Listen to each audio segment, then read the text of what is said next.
कुंभ राशि सोने का मुकुट पहनने वाले हो, जीत की घड़ी आ चुकी है। पूरे मोहल्ले में, पूरे शहर में तुम्हारे नाम का डंका बजेगा। जरा ठहरो, सांस लो। क्या आपको महसूस हो रहा है कि हवा का रुख अचानक बदल गया है? जो आपके आसपास की ऊर्जा है उसमें एक अजीब सी खामोशी, एक हलचल शुरू हो गई है। ये महज इत्तेफाक नहीं है, ये एक बहुत बड़ा संकेत है। और अगर आप कुंभ राशि के हैं तो ये कहानी, ये बात सीधे आपके लिए मैंने लिखी है। आपकी कुंडली, आपके ग्रहों की बदलती स्थिति सबको देख करके। पिछले कुछ समय से आप एक ऐसे अंधेरे गलियारे में चल रहे थे जहां रोशनी की कोई गारंटी नहीं थी।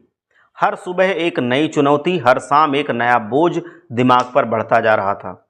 मैंने पिछले बार भी आपको यही कहा था कि अभी इंतजार का समय है, अभी ग्रहों का खेल आपके पक्ष में नहीं हुआ है।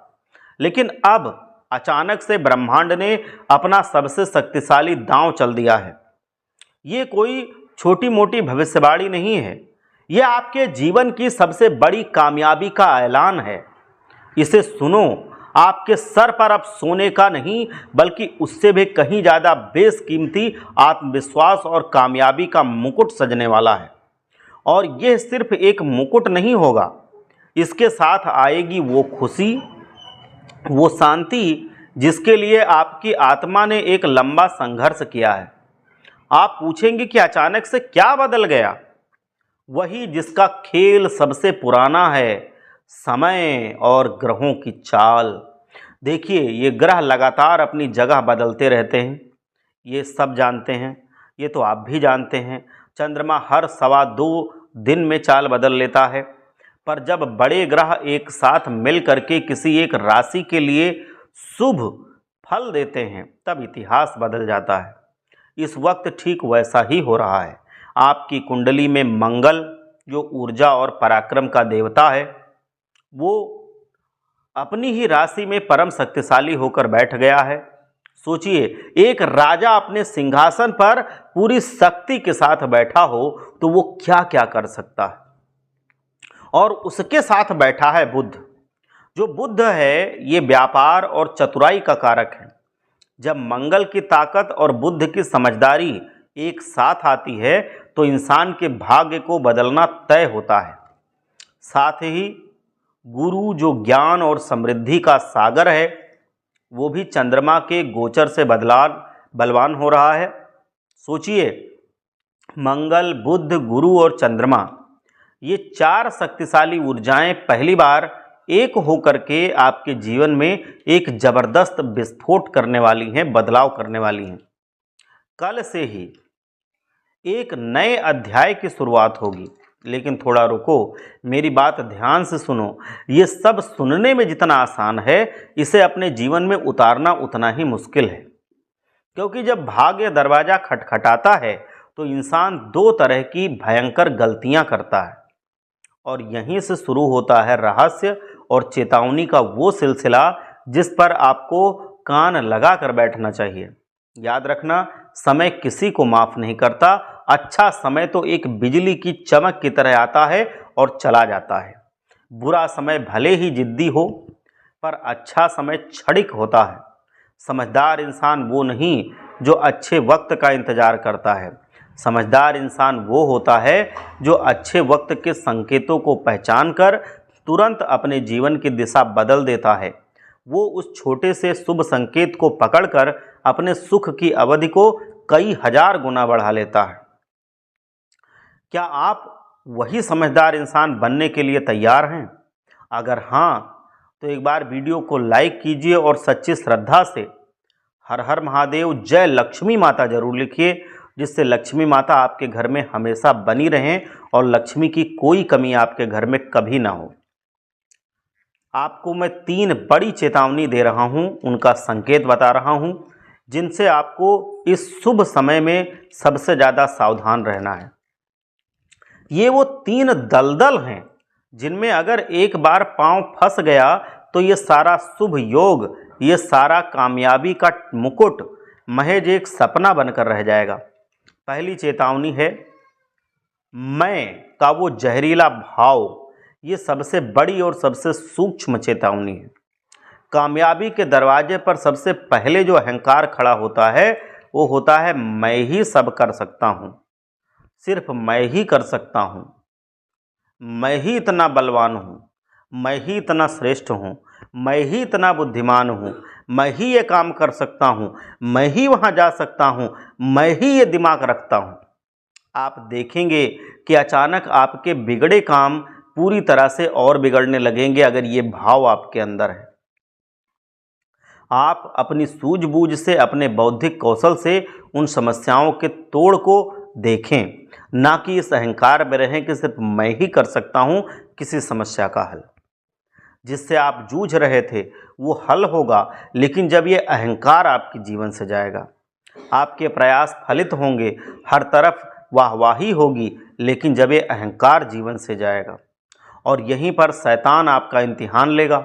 जैसे ही आपके मन में ये विचार आएगा कि ये सब मैंने किया, सिर्फ मैं कर सकता हूँ, समझ लेना आप अपनी ऊर्जा को वापस ज़मीन में धंसा रहे हो, अपनी शक्तियों को कम कर रहे हो। मेरे दोस्त, ये विचार आपको तोड़ देगा। याद रखिए, आप वो कलम हैं जिससे वो सब लिखा जाना है जो सफलता के लिए ज़रूरी होता है, जो सर्वोच्च शिखर पर पहुंचाता है। आप महज एक माध्यम हो। वो परम शक्ति, वो ब्रह्म सिर्फ आपसे समर्पण चाहता है। वो चाहता है कि आप मैं के भाव को खत्म करके तू के भाव में आ जाएं कि तुम ये कर सकते हो, मैं तो महज इत्तेफाक हूँ, मैं तो महज माध्यम हूँ। जिस पल आपका अहम शांत हो जाएगा, उसी पल वो ब्रह्म आपसे प्रसन्न हो जाएंगे और आपके जीवन में वो सब कुछ लेकर के आएंगे जो आप चाहते हैं। इसीलिए ये अहंकार, ये मैं का जहरीला भाव, ये आपका पहला दुश्मन है। इससे सावधान रहना। हर कामयाबी पर चुपचाप ऊपर वाले का धन्यवाद करना और आगे बढ़ना। जब भी कभी कोई कामयाबी मिले तो और ज़्यादा भगवान को पूजना शुरू करो, और ज़्यादा भगवान का आशीर्वाद लेना शुरू करो। दुख में चाहे कम करना, लेकिन जब सुख हो, जब कामयाबी हो, तब ज़रूर पूजा पाठ ज़्यादा करना, भगवान के नतमस्तक रहना, भगवान के ही सब कुछ समर्पण में रहना, सब कुछ कहना कि सब आपका ही है, मेरा कुछ नहीं है, मैं तुच्छ हूँ, मेरे कुछ नहीं है मेरे बस में, सब आपने किया है, मुझे माध्यम बना के आपने करवाया है, ये भगवान के सामने कहना। दूसरी चेतावनी दे रहा हूँ, ध्यान से सुनना। चीज़ों और रिश्तों से चिपकने की बीमारी जो मोह होता है, ये भी त्यागना है। देखिए, बहुत ही आप गहरे और जिम्मेदार व्यक्ति हैं। आप कार्यस्थल की जिम्मेदारियां भी निभाते हैं, पारिवारिक रिश्ते भी संभालेंगे, ये सब अच्छा है। लेकिन इस समय आपकी भावनात्मक ऊर्जा बहुत प्रबल होगी और यही आपके मोह के दलदल में आपको खींच सकती है। मोह जो होता है ये प्रेम नहीं है। देखो, दोनों अलग चीज़ें हैं। प्रेम आपको आज़ादी देता है, आपको ऊपर उठाता है, लेकिन मोह आपको बांधता है, आपको कमज़ोर करता है, और दुख का मूल कारण भी मोह ही बनता है। आपकी गाड़ी पर खरोच आ जाए, आपका कोई काम बिगड़ जाए, रिश्ते में छोटी मोटी नोक झोंक हो जाए और आप उस खरोच को पकड़ करके बैठ जाएं, रोते रहें कि ये क्या हो गया, ये क्या हो गया, तो आपने अपनी सारी पॉजिटिव एनर्जी उस मामूली सी घटना को दे दी। चीज़ों को अपने पास रखिए पर उनसे चिपकिए मत। रिश्ते नातों को प्यार से संभालिए पर उनसे ज़रूरत से ज़्यादा जुड़ाव मत रखिए। ये सब आपके नियंत्रण में नहीं है। दुनिया में जो कुछ भी है वो एक दिन यहीं रह जाएगा। आपकी दौलत, आपकी प्रॉपर्टी, आपके रिश्ते, सब कुछ। जो चीज़ आपके साथ जाएगी वो है आपकी आत्मा का उत्थान, आपकी चेतना का जागरण।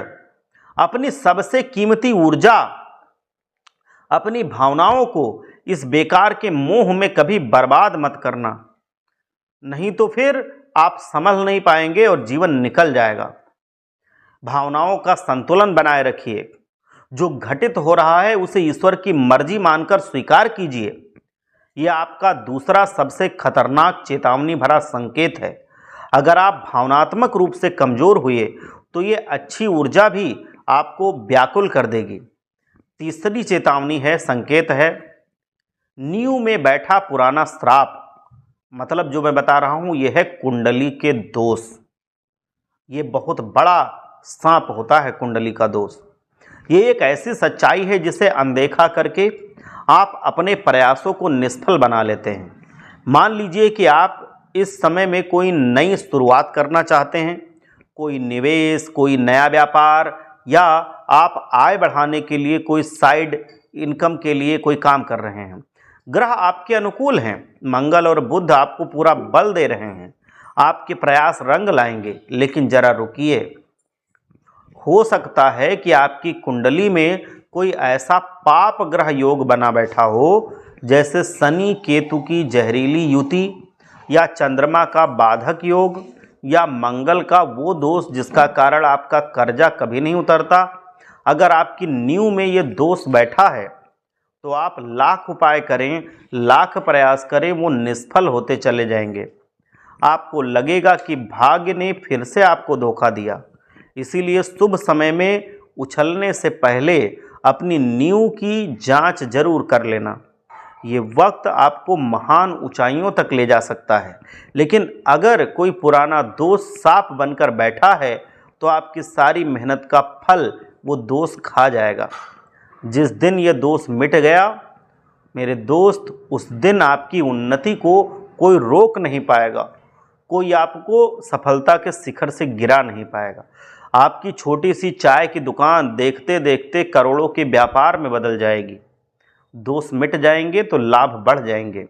ये तीसरा और सबसे ज़रूरी संकेत है। अब कर्म की बात थोड़ी करते हैं, क्योंकि कर्म के बिना तो सब कुछ मिथ्या है।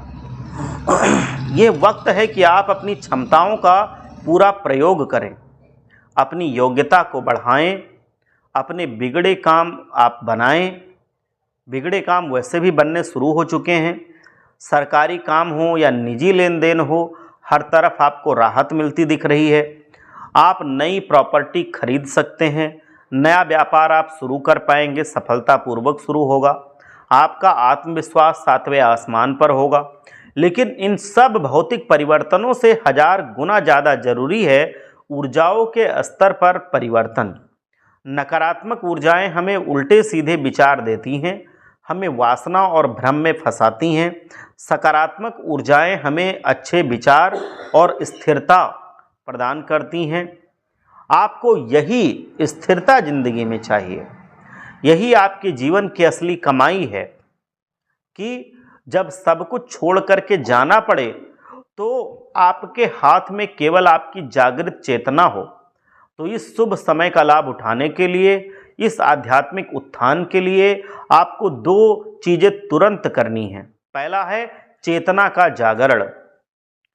जब भी खाली समय मिले तो 5 मिनट के लिए ही सही, 10 मिनट के लिए सही, अपनी आंख बंद कीजिए और अपना सारा ध्यान अपनी दोनों आंखों के बीच में, जिसे आज्ञा चक्र कहते हैं, वहां पर लाने की कोशिश कीजिए। भीतर की आंखों से उस स्थान को देखिए। आप ऐसी धारणा बनाइए कि वहां एक छोटा सा प्रकाश जल रहा है, एक छोटा सा बल्ब, एक ज्योति, और आप उस ज्योति को गौर से देख रहे हैं। यह ध्यान की सबसे शक्तिशाली प्रक्रिया है। इससे आपकी इच्छा शक्ति प्रबल होती है, आपके पास पॉजिटिव ऊर्जा खींची चली आती है और आपका सौभाग्य जागृत हो जाता है। इसे रोज करिए। ये धर्म का सबसे बड़ा कर्म है। दूसरे नंबर पर है गुरु और धर्म का सम्मान। धर्म का कभी भी अपमान मत करना, गुरुओं का कभी निरादर मत करना, भगवान को लेकर कुतर्क मत करना। अगर कोई कहता है कि भगवान आसमान में है तो उसकी समझ का खंडन मत करना। यदि आपके मन में प्रश्न उठे तो खुद खोजिए, शास्त्रों का अध्ययन कीजिए, गुरुओं से पूछिए, पर चीज़ों को खंडित मत करिए। कुतर्क आपको पतन की ओर ले जाएगा, ये निश्चित है। जिससे आप सब कुछ हैं वो भी आपका डिप्रेशन में चला जाएगा। क्योंकि अगर ऐसा होता है कि कुतर्क में हम पढ़ते हैं तो फिर हमेशा बाद में दिक्कत ही आती है। आपको जड़ों से जुड़े रहना है, अब एक उपाय मैं बता रहा हूँ, ये महा उपाय है। आपके भाग्य की संजीवनी बूटी इससे आपको मिलेगी। जब आपको एक अति शक्तिशाली महा उपाय करना चाहिए, अगले पूरे हफ्ते इसे लगातार जारी रखना। जो महा उपाय मैं बताने जा रहा हूँ, पहला महा उपाय है गुरु और चंद्रमा की शक्ति के लिए। प्रतिदिन सुबह के समय आपको केले की जड़ पे जाना है, एक पात्र में कच्चा दूध लेना है, उसमें थोड़ी सी हल्दी मिलाना है और थोड़ी सी मिश्री भी उसमें मिला लेना है। इस हल्दी मिश्री वाले कच्चे दूध को केले की जड़ में अर्पित करना है। वहीं पास में गाय के घी का एक दीपक जलाना है। जड़ के पास बैठकर कम से कम 10 से 15 मिनट तक इसी संजीवनी मंत्र का जाप करना है। ओम नमो भगवते वासुदेवाय नमः। ये उपाय आपके गुरु और चंद्रमा को इतना बल दे देगा कि गुरु और बुध की सारी शुभ शक्ति आपका उद्धार कर देगी। दूसरा महाउपाय है रुकावट और दोषों को हटाने के लिए 8 मुट्ठी उड़द की दाल लीजिए। इस दाल को काले कपड़े की एक पोटली में बांध लीजिए। इस पोटली को 8 बार अपने सिर से उल्टा वार दीजिए। इस पोटली को चुपचाप किसी मंदिर में या किसी जरूरतमंद को दान कर दीजिए। ये उपाय आपको अगले 3 से 5 दिनों में लगातार करना है। आप इसके अद्भुत परिणाम खुद महसूस करेंगे। सारी रुकावटें हट जाएंगी और पैसा, कामयाबी और शांति सब आपके जीवन में आकर्षित होने लगेंगे। तो सुनिए मेरे दोस्त, समय अब आ चुका है। ब्रह्मांड ने आपके लिए सिंहासन तैयार कर दिया है। ये संघर्ष का अंत नहीं बल्कि एक नए शक्तिशाली युग की शुरुआत है। लेकिन यह नया जीवन आपको तभी मिलेगा जब आप समझदारी से काम लेंगे। अहंकार से बच के रहिए हमेशा। अहंकार कभी किसी चीज का कभी मोल नहीं दे सकता, कभी किसी चीज को सच्चाई से आपको दिखा नहीं सकता। जब भी अहंकार आपके दिमाग पे छाएगा, आप चीज़ों की सच्चाई जान ही नहीं पाएंगे। अहंकार से बचिए, मोह को त्यागिए और अपने नींव यानी कि कुंडली के दोष को साफ कीजिए। कर्म पर ध्यान दीजिए, लोगों की बातों पर ध्यान मत दीजिए। लोग तो तरह तरह की बातें हमेशा सबके लिए करते हैं, इसमें कोई दो राय नहीं है। लोगों ने तो यहाँ तक कि भगवान को भी नहीं छोड़ा, उनके बारे में भी तरह तरह की बातें की। तो वो तो करते हैं और वो करते रहेंगे। ये लोगों के भावनात्मक बात का परिणाम है, क्योंकि वो भावनात्मक हैं, वो बहेंगे तो कभी सही भावनाओं के बस में होंगे, कभी गलत भावनाओं के बस में होंगे, लेकिन वो भावनाओं के बस में हो करके ऐसी उल्टी सीधी हरकतें वो करते रहेंगे। चाहे कोई कितना धर्मात्मा हो, चाहे कोई कितना पुण्यात्मा हो, चाहे कोई कितना दान धर्म करता हो, चाहे कोई कितना हमेशा सिर्फ दूसरों की भलाई करता हो, लेकिन लोग उसमें भी कमी निकाल लेंगे। लोग उससे भी जलेंगे, लोग उसको भी नीचा गिराने की कोशिश करेंगे, लोग उसको भी जीवन में परेशान करने की कोशिश करेंगे जो हमेशा दूसरों के होठों पर खुशियां ही बांटता है। तो लोगों की तो छोड़ ही दीजिए, लोग क्या कहेंगे। लोग चाहे अच्छा कहें चाहे बुरा कहें, आपको अपनी अच्छाई नहीं छोड़नी है। आप जो धर्म के मार्ग पर चल के, मेहनत के मार्ग पर चल करके अपनी पहचान बनाना चाहते हैं, इस रास्ते से पीछे नहीं हटना है। आप खुद बखुद देखेंगे कि जीवन में सफलता जो पहले मिलने का नाम नहीं ले रही थी, वो आपके पास, आपके कदमों में आके लौटेगी। और जो दुश्मन होंगे, जब आप ये सारे काम करने लगेंगे तो दुश्मन भी आपसे डरने लगेंगे। वो आपके आके सामने गिड़गिड़ाएंगे, आपसे वो भी माफ़ी मांगेंगे। तो इस तरह से अपने जीवन को आप समृद्ध बनाइए, आप अपने जीवन को शक्तिशाली बनाइए, आप अपनी ऊर्जा को साफ कीजिए, आप अपनी ऊर्जा को पूरी तरह से उज्जवल बनाइए, उसको पूरी तरह से पॉजिटिव एनर्जी में बनाइए, कन्वर्ट कीजिए। और जब ये हो गया तो समझ लो वहीं से जीवन की पहिया आपकी सफलता के रास्ते पर सरपट दौड़ पड़ेगी और उसके आसपास भी कोई नहीं हो पाएगा। कोई कितना भी कोशिश करे, आपको वो नीचे गिरा नहीं पाएगा जब आप अंदर से मजबूत हो जाएंगे। इसीलिए मेरी बात मानना और ये जो चीज़ें हमने बताई हैं इनको अपने जीवन में उतारना, और उतार करके जो उपाय बताए हैं वो उपाय करना। फिर आप देखेंगे, आप खुद हमसे कहेंगे कि हाँ, गुरुजी सब कुछ बदल रहा है, जीवन में जो परेशानियां थी खत्म हो रही हैं, जीवन में जो खुशियां थी वो बढ़ रही हैं और धीरे धीरे करके खुशियों का ऐसा दौर आएगा कि आपके जीवन में सिर्फ खुशियां होंगी, गम का नाम ही आप भूल जाएंगे। भगवान भोलेनाथ आप सबका कल्याण करें, लक्ष्मी माता हमेशा आपके घर में रहें। एक बार जयकारा लगाइए, हर हर महादेव, जय लक्ष्मी माता।